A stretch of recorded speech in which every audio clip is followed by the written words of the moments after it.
Para a gente compreender a fenomenologia aplicada à psicologia, a gente precisa desse tripé: intencionalidade, redução fenomenológica e intersubjetividade. A gente estava dizendo que o Russell ele vem com essa ideia do penso em algo, logo existo. Ou seja, com essa ideia de que para eu pensar, eu preciso de um objeto que ela vai ser justamente a motivadora, digamos assim, do meu pensamento e vice-versa. Isso é o que ele vai nomear, nessa compreensão, esse olhar, essa correlação, ele vai chamar isso de intencionalidade. Repito, que não foi ele que cunhou esse conceito, não foi ele o precursor, foi o Brentano, como a gente viu anteriormente. Então, o que é essa intencionalidade? Intencionalidade nada mais é do que um processo mental, né, uma forma de comunicação do mundo interno com o mundo externo, e de compreender como que esse fenômeno se dá. Lembrando que o fenômeno é aquilo que se revela, que vem à luz, né, do objeto a uma consciência. Lembrem que o bonitinho do Russell, ele era matemático. Então, essa frase aí que eu coloco no slide, ela é praticamente uma fórmula, né? Ele vai dizer que toda consciência é consciência de algo ou de alguma coisa, e que todo objeto, ou seja, todo algo, toda alguma coisa, é algo, alguma coisa para uma consciência. Então, veja, todo objeto está para uma consciência, assim como toda consciência está para um objeto. Ego cogito, cogitato. Né? Então, penso em algo, logo existo. Se um objeto é sempre um objeto para uma consciência, ele jamais será um objeto em si mesmo. Ele vai ser um objeto que ele é percebido, um objeto que é pensado, um objeto que é rememorado, um objeto que é imaginado, um objeto em relação a uma consciência. E é essa consciência que pensa, que sente, que imagina, que percebe, que vive, né, que age e reage no mundo.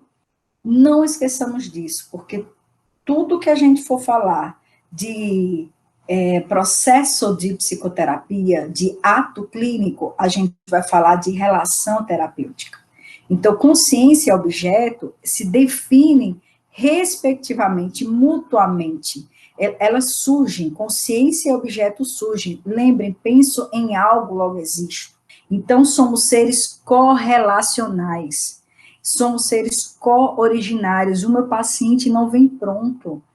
O mesmo paciente, a dona Maria, que ela estiver na minha frente conversando comigo, ela vai manifestar a dor dela diferente do que se ela estiver sentada com a Tati, com a Fê, com a Geise. Por quê? Porque é outro encontro, é outra relação, é um outro manifestar. Então, vamos pensar nisso sempre, somos seres co-originários. A consciência, ela é inevitavelmente intencional, porque ela dá sentido às coisas, a absolutamente tudo. O tempo é atribuição da consciência. O tempo está imbuído de sentido, de intenção. O tempo não é cronológico, não é mero relógio que as horas passam. Né? Se a gente estiver fazendo uma atividade agradável, estiver num momento prazeroso, aquele tempo, né, aquelas 2 horinhas ali fazendo uma coisa boa, vai durar de uma forma completamente diferente de que se a gente estivesse fazendo 2 horas, né, fazendo alguma coisa desagradável durante 2 horas. Às vezes o paciente nos traz uma situação que ele viveu, sei lá, 40 anos atrás, e ele traz com uma força, com uma dor que parece que aconteceu hoje de manhã. Né? Então, assim, não é a cronologia, não ficou lá atrás. Ao contrário, ela é reeditada, não é passado, presente e futuro, é como se fosse uma espiral. Passado, presente e futuro, no aqui e agora, né? No presente, presentificado, com essa consciência com intenção de essa situação que vivenciar hoje, com 30 anos, né, quem dera, com 30 anos, hoje, essa situação de vergonha que eu esteja sentindo, ela traz a força das outras experiências de vergonha que eu senti na minha vida e que não elaborei, entende? Então, assim, o evento é inédito, é de hoje, mas os sentimentos das outras experiências semelhantes, ela se presentifica no aqui e agora, né? Ela surge, a minha consciência dá sentido para isso. E se eu cuido do que eu estou chamando de vergonha hoje, quando eu olhar para as outras situações de vergonha, lá com 3, com 11, com 17, com 30, sei lá, não vai ser mais a mesma vergonha, não vai ter mais a mesma força, talvez nem exista mais essa sensação de vergonha, entendem? Então, isso a gente vai fazer e elaborar e aprender mais para frente, mas por enquanto a gente já tem que saber, que compreender, que já está com isso assim introjetado, né, apreendido, que a consciência ela é sempre intencional, ela sempre vai dar sentido às coisas. As coisas não existem porque existem, eu que significo as coisas. Isso é extremamente forte, mas na frente, quando a gente for estudar existencialismo, a gente vai ver a força que isso tem. Porque se meu pai, minha mãe, é um relacionamento que eu tive, uma colega, um chefe, um filho, se alguém faz algo comigo, não é o que alguém fez, mas como eu signifiquei o ato do outro.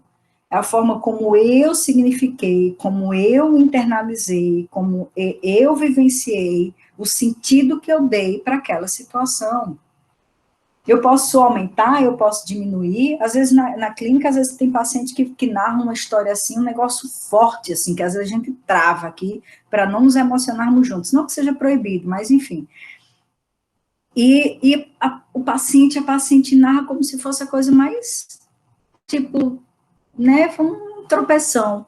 E às vezes a gente tem que situar o paciente, devolver aquilo para o paciente, para que o paciente entre em contato com o próprio afeto em relação àquilo que ele viveu, porque senão fica na narrativa, contando uma história de dor sobre si mesmo, e não vai entrar em contato com quão aquilo o magoou, o significou, e muitas vezes o engessou para as outras experiências da vida de hoje e também já dando aí um pano de fundo para as experiências do devir, né? Porque o que a gente vai ser daqui a pouco, a gente está construindo hoje, isso é fato.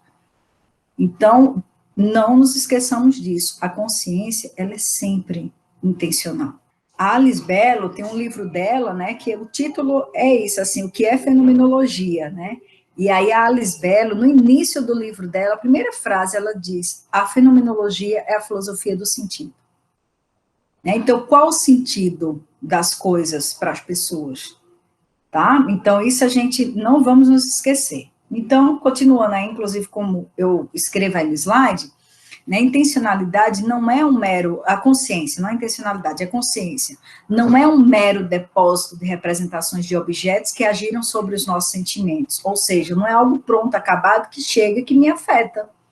Não, sou eu que faço esse movimento, sou eu que significo. O Sartre, a gente vai ver mais na frente, né, enquanto um grande existencialista, um dos maiores, eu não vou dizer maior para não puxar a sardinha, porque eu sou sartriana, né, mas assim, claro, com todas as críticas, etc., mas meu coração está em Sartre também, e enfim. Mas o Sartre, ele escreve um livro. O título do livro dele é O Ser e o Nada. Deixa eu pegar aqui. Esse aqui, ó. O Ser e o Nada. Essa bibliazinha maravilhosa. Nesse livro, o que ele está chamando do nada é justamente, não é justamente, mas se assemelha a essa compreensão de consciência. Né? Então, para o Sartre, esse nada é consciência. É o nada, né? A consciência é o nada, que ele chama do francês néant, né? Néanf, se eu não me engano, acho que é néanf. O nada ele chama a consciência de nada porque ela não está pronta, ela não é fabricada, não é um órgão, né, que já está acabado. Ao contrário, está em constante evolução, ou melhor dizendo, transformação. Então, a consciência constantemente está a transcender-se. A consciência ela é livre, a consciência, ela vai sendo revelada, reeditada, ela vai surgindo, e a gente vai estudar isso mais na frente, mas só para a gente ter uma ideia, que quanto mais aberto às experiências eu esteja, provavelmente a minha consciência esteja de uma forma mais genuína sendo construída, sendo imaginada, né, se revelando dessa forma.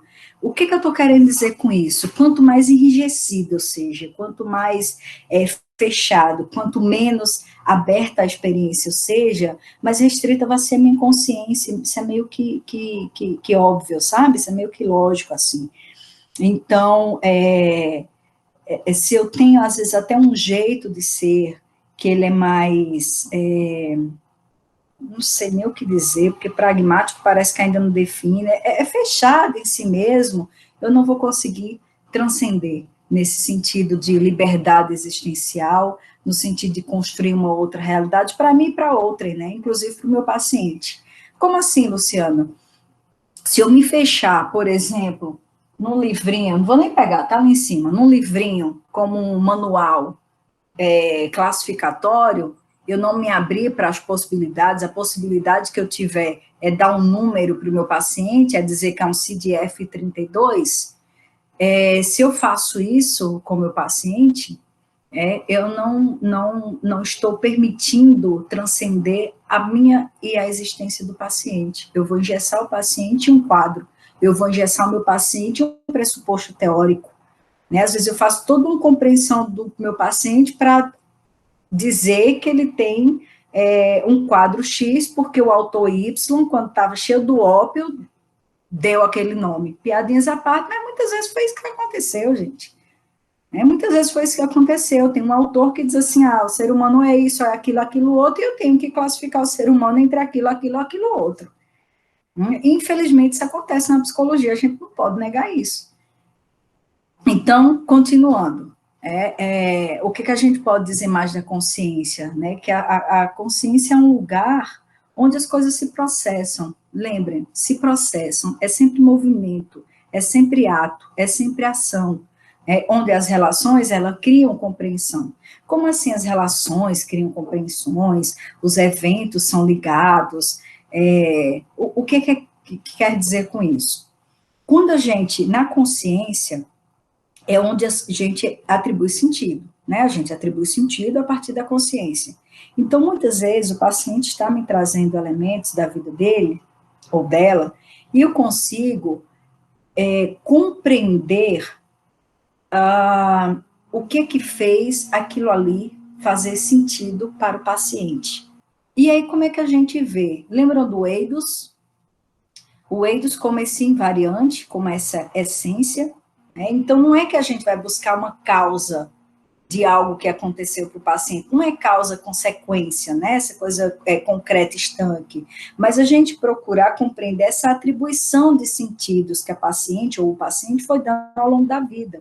Por que eu estou trazendo isso? Para a gente começar a compreender esse eidos, entende? Eu dei esse caso, assim, como algo exemplar, para a gente começar a compreender o que são os eidos na fala dos nossos pacientes, como que a gente compreende, como que nos chega e como que a gente devolve para o paciente para a gente construir junto.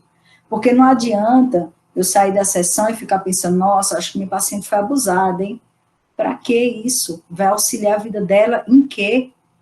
É fenômeno surpreendido em ato, como diria o Amatuzzi. Na hora que eu percebo aquilo, eu não posso nem devo ficar fofocando do paciente comigo mesmo. Eu preciso devolver para o paciente. Assim, fulano, eu tive essa compreensão agora, não sei se faz sentido para você. E aí eu vou com o paciente junto, para a gente construir junto a vida dele. Eu não tenho como saber do paciente mais do que ele mesmo, mas eu preciso construir com o paciente, ou a paciente, a sua história. Então, vamos pensar na consciência como esse lugar onde as coisas se processam, onde os encontros se dão, onde as relações criam compreensões. Então, pensar em consciência num lugar onde a gente consegue condensar, digamos assim, essas informações da realidade externa com a realidade interna. como que foram significadas essas experiências. Então, inicialmente, a gente pode pensar na consciência e como ela se torna intencional, né, como a consciência é intencional e como ela dá sentido às coisas. E no nosso ato clínico, como a gente vai aprender o sentido que teve para o paciente, para a paciente, né, para como que aquele episódio, aquele objeto se tornou consciência para o meu paciente e se torna consciência para mim. Porque eu sou consciência e objeto. Meu paciente é consciência e objeto. Então, como que o meu paciente se tornou cônscio, né? Ou melhor dizendo, qual o sentido que o meu paciente deu para aquela experiência dele ou dela? E como que ele me comunica, como que eu apreendo e me afeto com aquela fala, e como que eu devolvo, como eu comunico esse sentido às coisas dadas pelo meu paciente, que agora passou a ser por mim. Então, a gente precisa pensar que essa análise intencional vai ser uma disponibilidade afetiva que eu vou ter para entrar em contato com o outro, no caso, o meu paciente, a minha paciente, cliente, como queiram chamar, né? Então, eu vou estar disponível àquela pessoa, eu vou estar com uma disponibilidade afetiva, mas eu preciso reconhecer que eu pouco ou nada sei, porque a minha consciência é nada. A minha consciência é o nada, ela é o vazio, ela sabe de outras coisas, de a priori, ela não sabe da relação com aquela pessoa, entende? Então, a forma como chega à minha mente aquela realidade, não é a realidade em si, é o que eu percebi daquela realidade em contato com a minha experiência. Tá? Então, a ideia que a gente tem de fazermos essa análise intencional, de nos debruçarmos sobre o outro, né, e ver esse fenômeno revelado, né, de uma essência, é compreender a consciência, que a gente vai chamar até desse retorno às coisas mesmas, né? É como se a consciência ela fosse um lugar. E nesse lugar ocorre essa intencionalidade, objeto, consciência, consciência, objeto.